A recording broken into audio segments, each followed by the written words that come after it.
Halo sahabat Artatama, berjumpa lagi di channel Artatama TV. Sahabat Artatama TV, jangan lupa like, share, subscribe, dan jangan lupa hidupkan lonceng notifikasi biar gak ketinggalan info dari kita. Mahkamah Konstitusi, MK, memutuskan menolak seluruh permohonan yang diajukan Capres-Cawapres nomor urut 01, Anies Baswedan dan Muhaimin Iskandar, serta Capres-Cawapres nomor urut 03, Ganjar Pranowo dan Mahfud MD, yang diajukan dalam sidang putusan sengketa hasil pemilihan presiden 2024, pada Senin, 22 April 2024. MK menyatakan permohonan pemohon tidak beralasan menurut hukum seluruhnya. Dalil-dalil permohonan yang diajukan itu antara lain soal ketidaknetralan Badan Pengawas Pemilu, Bawaslu, dan DKPP. Kemudian dalil lainnya terkait tuduhan adanya abuse of power yang dilakukan Presiden Joko Widodo dalam menggunakan APBN dalam bentuk penyaluran dana bantuan sosial, Bansos, yang ditujukan untuk memengaruhi pemilu. Termasuk dalil soal penyalahgunaan kekuasaan yang dilakukan pemerintah pusat, Pemda, dan pemerintahan desa dalam bentuk dukungan dengan tujuan memenangkan pasangan calon presiden calon wakil presiden nomor urut 2, Prabowo Subianto, Gibran Rakabuming Raka. Juga dalil pemohon yang menyebutkan nepotisme yang dilakukan presiden untuk memenangkan paslon nomor urut 02 dalam satu putaran, tidak beralasan menurut hukum. Dalil nepotisme Presiden Jokowi dan melahirkan abuse of power yang terkoordinsai melalui Kemendagri, Polri, TNI, pemerintahan desa terhadap dalil itu tidak beralasan menurut hukum. Kendati demikian, 3 hakim konstitusi, Saldi Isra, Eni Nurbaningsih, dan Arif Hidayat memiliki pendapat berbeda atau dissenting opinion.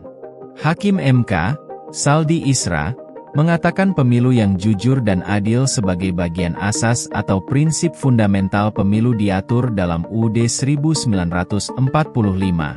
Dalam pasal 22E ayat 1 UUD 1945, mengatur asas langsung, umum, bebas, rahasia, jujur, adil dan berkala setiap 5 tahun sekali. Namun, yang juga penting, menurut Saldi, pemilu perlu mencakup aspek kesetaraan hak antar warga negara dan kontestasi yang bebas, serta harus berada dalam level yang sama, same level of playing field. Dengan demikian, sambungnya, persaingan yang bebas dan adil antar peserta dimaknai sebagai suatu kontestasi yang harus dimulai dan berada pada titik awal dengan level yang sama. Tidak hanya itu, dalam kontestasi persaingan yang adil dan jujur dipahami pula sebagai upaya menempatkan hak pilih warga negara sebagai hak konstitusional yang harus dihormati secara setara tanpa adanya sikap dan tindakan curang di dalamnya.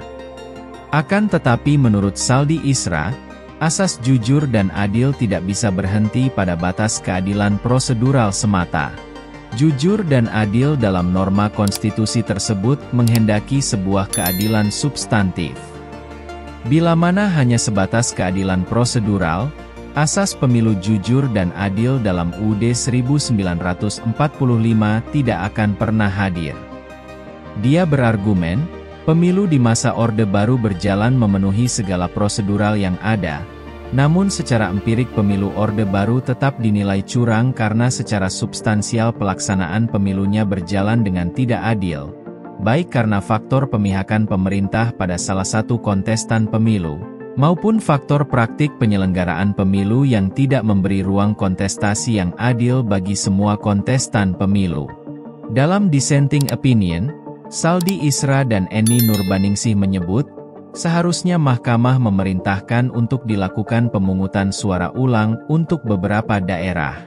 Hasil Pilpres 2024 digugat pasangan calon presiden calon wakil presiden nomor urut 01, Anies Baswedan Muhaimin Iskandar, dan pasangan Capres-Cawapres nomor urut 03, Ganjar Pranowo Mahfud MD.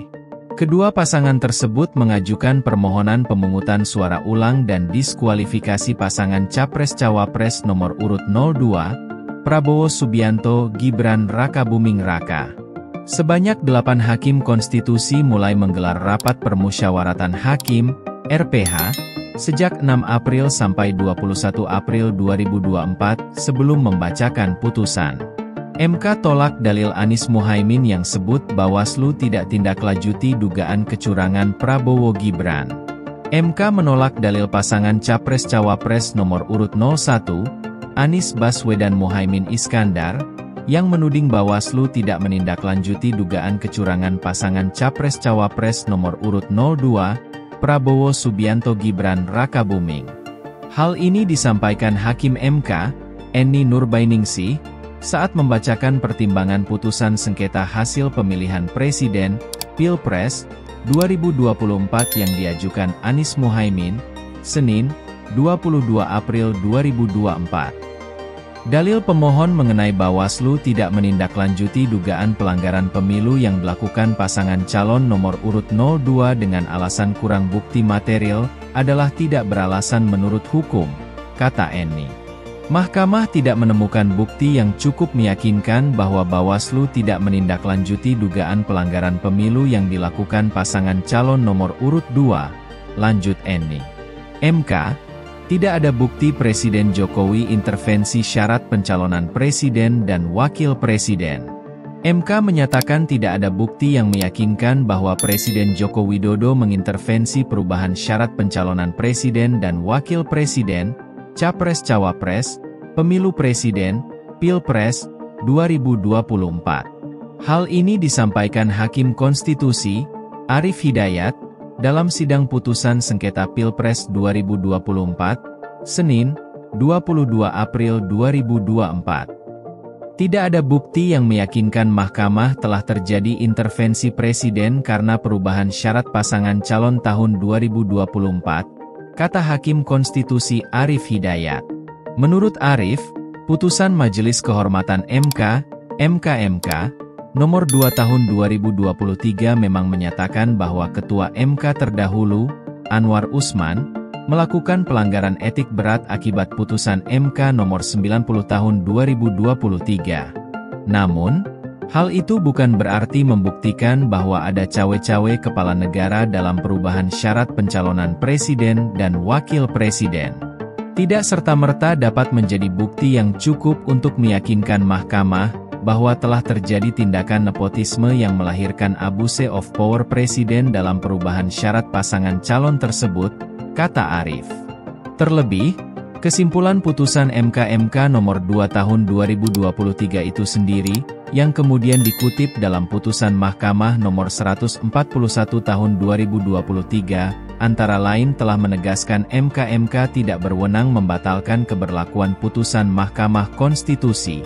Lanjutnya, MK, Presiden Jokowi tidak melakukan nepotisme. MK menyatakan Presiden Jokowi tidak melakukan nepotisme karena menyetujui dan mendukung putranya, Gibran Rakabuming Raka, sebagai calon wakil presiden pada pemilihan presiden, Pilpres, 2024. MK menolak dalil kubu Anies Baswedan Muhaimin Iskandar yang menuding Jokowi melanggar ketentuan mengenai nepotisme di Ketetapan MPR Nomor 11 MPR 1998, Undang-Undang Nomor 28 Tahun 1999, serta Undang-Undang Pemilu. Mahkamah berpendapat dalil pemohon mengenai pelanggaran atas Ketetapan MPR Nomor 11 MPR 1998, UU 28 1999, dan Pasal 282 UU Pemilu adalah tidak beralasan menurut hukum. Kata Hakim MK Daniel Yusmik Foeh dalam sidang putusan sengketa Pilpres 2024, Senin, 22 April 2024. MK beralasan, Kubu Anies Muhaimin tidak menguraikan lebih lanjut dan tidak membuktikan dalilnya sehingga mahkamah tidak yakin akan kebenaran dalil tersebut. Apalagi, jabatan wakil presiden yang dipersoalkan adalah jabatan yang diisi melalui pemilihan, bukan jabatan yang ditunjuk atau diangkat secara langsung. Jabatan yang terkait dengan larangan nepotisme adalah jabatan yang pengisiannya dilakukan dengan cara ditunjuk, diangkat secara langsung. Artinya, jabatan yang diisi melalui pemilihan umum tidak dapat dikualifikasi sebagai bentuk nepotisme, kata Daniel. MK tolak korelasi bansos dengan perolehan suara Capres-Cawapres. Mahkamah Konstitusi menyebut dalil kubu Anies Baswedan Muhaimin Iskandar, Amin, terkait dengan adanya korelasi bantuan sosial, bansos, dengan perolehan suara salah satu pasangan calon presiden dan wakil presiden, tidak terbukti, sehingga tidak beralasan menurut hukum. Salah satu hakim konstitusi, Arsul Sani, mengatakan untuk mencermati dalil yang disampaikan pemohon dari tim Amin, Mahkamah memanggil 4 menteri pada 5 April 2024. Di antaranya Menteri Koordinator Pembangunan Manusia dan Kebudayaan Muhadjir Effendi, Menko Perekonomian Airlangga Hartarto, Menkeu Sri Mulyani, dan Mensos Tri Risma Harini. Namun dari penjelasan para menteri, Mahkamah menemukan bahwa program Bansos yang merupakan bagian dari Program Perlindungan Sosial, Perlinsos, telah diatur dalam UU APBN tahun anggaran 2024, khusus Pasal 8 Ayat 2. Dari total belanja Rp3.325 triliun yang direncanakan dalam APBN, sebanyak Rp496,8 triliun dianggarkan untuk program Perlinsos. Atas data-data yang disampaikan para menteri, Mahkamah menilai perencanaan dan distribusi bansos merupakan tindakan yang sah secara hukum karena memang terdapat peraturan perundang-undangan yang melandasinya. Meskipun, dengan catatan bahwa sebagian dari peraturan perundang-undangan sebagai turunan undang-undang yang mendasari legalitas bansos notabene, adalah peraturan yang dibuat oleh pemerintah yang berposisi sebagai pelaksana undang-undang. Kemudian merujuk pada notulasi rapat pembahasan dan keterangan menteri yang dipanggil, menunjukkan bahwa program yang dirancang Presiden telah mendapatkan persetujuan DPR. Adapun mengenai kecurigaan bahwa terdapat intensi niat lain di luar tujuan penyaluran dana Perlinsos, Mahkamah disebutkan tidak dapat mendapatkan bukti yang meyakinkan kebenaran dalil pemohon tersebut. Dari sisi pembuktian, kata Hakim Arsul Sani, pemohon tim Amin mengajukan alat bukti berupa hasil survei dan keterangan ahli. Hanya saja, paparan hasil survei oleh ahli tidak memunculkan keyakinan bagi Mahkamah akan korelasi positif antara bansos dengan pilihan pemilih secara faktual. Berpijak dari hal demikian, terhadap dalil pemohon menurut Mahkamah tidak terdapat alat bukti yang secara empiris menunjukkan bahwa bansos nyata-nyata telah mempengaruhi, mengarahkan secara paksa pemilih. MK menolak dalil sejumlah menteri terlibat dalam upaya memenangkan Prabowo Gibran.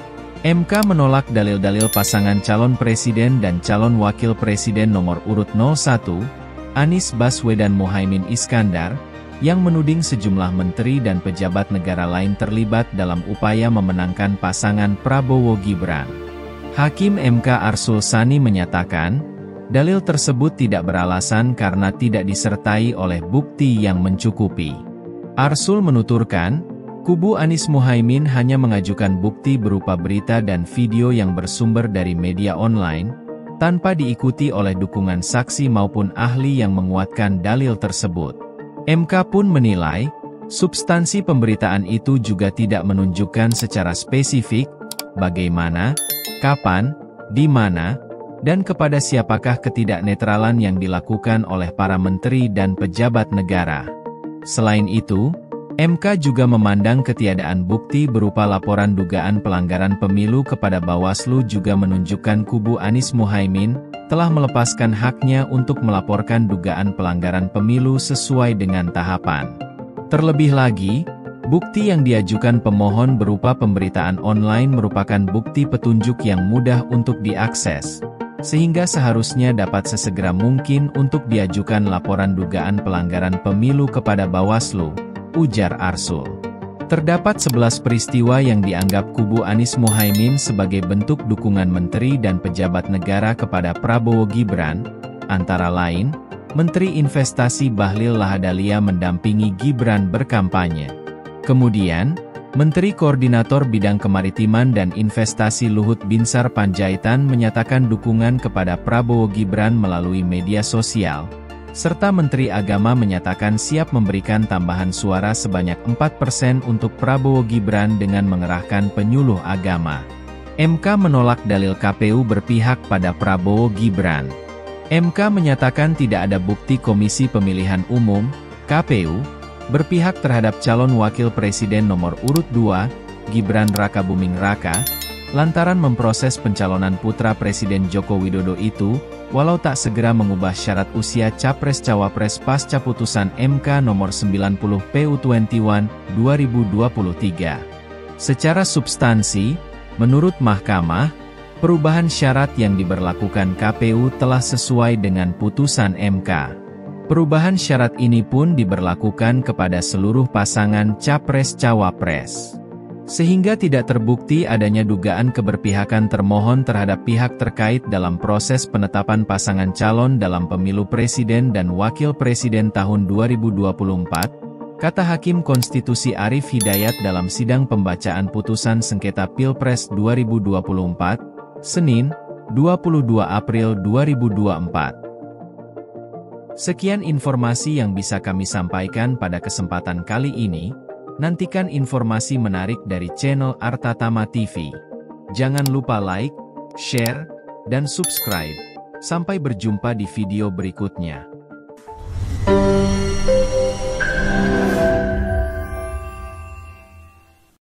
Terima kasih telah menonton video ini. Jangan lupa like, share, komen, dan subscribe.